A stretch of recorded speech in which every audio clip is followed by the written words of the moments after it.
Neutron's output section hosts the main meters, the limiter, and at the bottom, the spectral shaping of the included neutrino feature. In this video, I'll just cover the meters and the limiter. The meters in Neutron should be familiar to users of other iZotope products. It's a combined peak and average meter, showing average levels in light gray and peak levels in darker gray. There's also a persistent overload indicator. But here you do get two choices of how the average levels are calculated. In the options window, you can choose between peak and RMS and peak and short term. Short term is a method for calculating average level that was designed for post-production applications as part of an effort to ensure more consistent perceived loudness levels for broadcast audio. It's intended to offer a better correlation between the meter levels and actual perceived loudness, and adherence to certain maximum levels is a part of several mandated standards for audiophiles being prepped for broadcast. So if you were using Neutron for post-production, you might want to enable this option.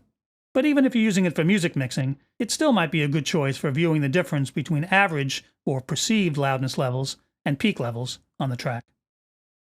In that same options panel is another choice that relates to metering for post-production, the Detect True Peaks switch. True peak level is a way of detecting potential digital overages that's a bit more stringent than the usual method of simply calculating the level of the wave as it relates to 0 dBFS, the maximum level in any digital system. True peak metering addresses the fact that when a digital signal is converted to analog, the resulting analog signal level can actually slightly exceed the maximum digital level due to conversion anomalies. This can result in audio that's a dB or two above 0 dBFS once it's back in the analog domain, and regular digital peak meters can't see this. But a true peak meter is programmed to estimate those possible converter overages, which are referred to technically as intersample peaks. A true peak meter estimates any potential overage for a reading that might better reflect the actual maximum levels. This is another spec for which adherence is mandated for audio intended for broadcast, so once again, its inclusion here is needed for post-production, but also useful for music production as well. The limiter has three algorithms, some derived from iZotope's mastering processors. There are also three additional options that select different responses for slightly different limiting characteristics. Actually, if you choose to hit the limiter a lot harder for effect, the differences are fairly pronounced, as we'll see in a minute.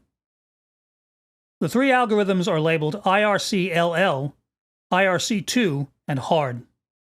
I'll run through these with a drum track. LL means low latency. It's a low latency limiter design adapted from iZotope's Final Mix post-production package. IRC-2 is probably the most transparent general-purpose limiter. It adapts to the incoming audio to preserve apparent transient impact even while reducing peaks, and so to be a good choice for simple peak control at the end of the plug-in chain. People who've used iZotope's Ozone mastering suite will recognize this from there. In fact, Ozone also has an IRC-3 and 4, but those are more optimized for loudness maximizing on a stereo master, and since Neutron is intended for per-track use, IRC-2 is probably the best choice for transparent limiting. HARD is described as a more traditional soft clipping limiter, which could be good for individual instruments. It's the only one of the limiter options capable of running in zero latency mode.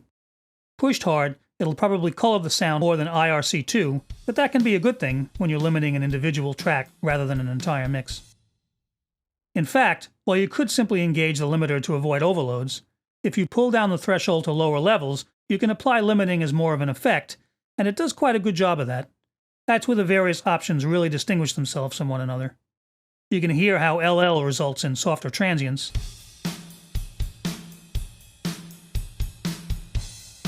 while IRC-2 is a bit tighter and more transparent.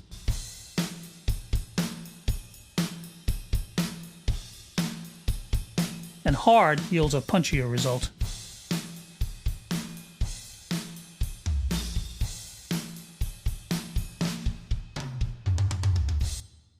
Besides these three algorithms, the limiter also has three additional options, each of which changes the response for even more variety, especially when using limiting as an effect.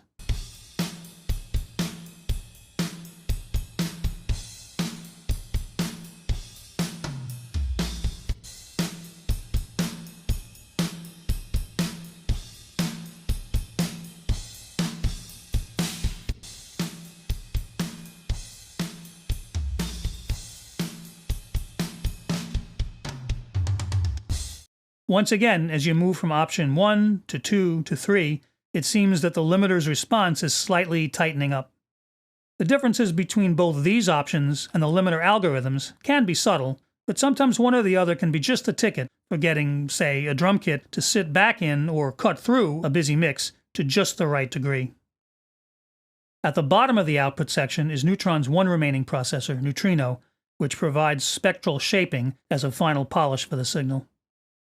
But this is a mostly automatic process, so before I go over it and all the other intelligent mixing features that Neutron offers, I want to do a quick overview of those features in the next clip.